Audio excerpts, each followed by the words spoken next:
গাউসে পাক আব্দুল কাদের জিলানী তিনি জিন্দা না মরা? এই বিশ্বাস আছে? কেন? তিনি এমন জিন্দা, আপনি আমি যেমন জিন্দা সশরীরে, তিনি এখনো তেমন জিন্দা। বলেন সুবহানাল্লাহ। ওলিয়া উলিয়ারা মরে, ওলিয়া উলিয়ারা জিন্দা, ঠিক না বলেন? তিনি এমন একজন আল্লাহর মাহবুব, এমন একজন প্রিয় ওলি, আল্লাহ পাকের এমন একজন বন্ধু, যিনি আল্লাহ পাকের যত ওলি রয়েছে সমস্ত ওলি কুলের সম্রাট। বলে সুবহানাল্লাহ। সাধারণ ওলিয়া উলিয়ারাই সশরীরে জিন্দা। বলে সুবহানাল্লাহ। গাউসে পাক আব্দুল কাদের জিলানী রাদিয়াল্লাহু তাআলা আনহু তিনি বলেছেন, আল আম্বিয়াউ ওয়াল আউলিয়াউ ইউসাল্লুনা ফি কুবুরিহিম কামা ইউসাল্লু ফি বুয়ুতিহিম।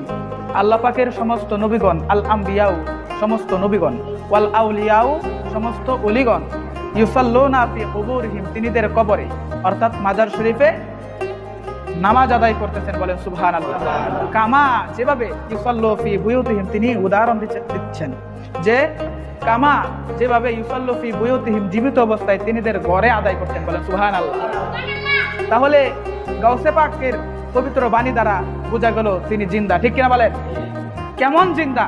গাউসে পাক আব্দুল কাদের জিলানী কেমন জিন্দা একটি ঘটনা বলবো, খুব সংক্ষিপ্ত ভাবে বলবো, আজকে যেহেতু এটা রবিউল সানি মাস। তো গাউসে পাক আব্দুল কাদের জিলানী তিনি বিদায় নিয়েছেন, ওফাত হয়েছে। একজন ব্যবসায়ী ছিল তৎকালীন জামানায় বাগদাদে, বড় একজন ব্যবসায়ী ছিল, যিনি গাউসে পাকের কাছে বায়াত হবেন ইচ্ছা করেছেন, কিন্তু ব্যবসার কারণে, ব্যবসায়িক বিভিন্ন ঝামেলার কারণে উনি গাউসে পাকের কাছে আসতে পারেন নাই।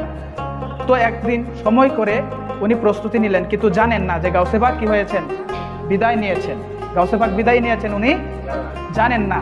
তো উনি প্রস্তুতি নিয়েছেন ওনার সাথে আরো 300 জন লোককে নিয়ে। বলেন সুবহানাল্লাহ। আরো 300 জন ব্যক্তিকে নিয়ে, মানুষকে নিয়ে উনি যখন গাউসে পাকের দরবারের দিকে রওনা হলেন, অনেকক্ষণ সফর করার পরে, অনেক সফরের পরে গাউসে পাকের দরবারে যখন হাজির হলেন, তখন তিনি বুঝতে পারলেন, জানতে পারলেন যে গাউসে পাক ওফাত গ্রহণ করেছেন, তিনি ওফাত হয়েছে, কিন্তু এটাই নিয়েছেন। তখন এই কথা শুনে 300 জন ব্যক্তি সবাই সহ ওই ব্যবসায়িক এমন কান্না শুরু করলো, কান্না করতে করতে করতে করতে মানে বেহুশ অবস্থায়, ওনার আর হুশ ফিরে না।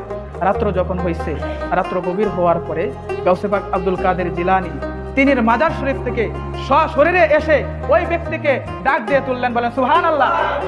ওই ব্যক্তিকে ডাক দিয়ে তুললেন। গাউসে পাক ওনার উপরে অনেক খুশি হয়ে গেছেন, ওনার গাউসে পাকের প্রতি ওনার মহব্বত দেখে, ভালোবাসা দেখে গাউসে পাক আর থাকতে পারলেন না, মাজার শরীফ থেকে সশরীরে এসে পড়েছেন। বলেন সুবহানাল্লাহ। সশরীরে এসে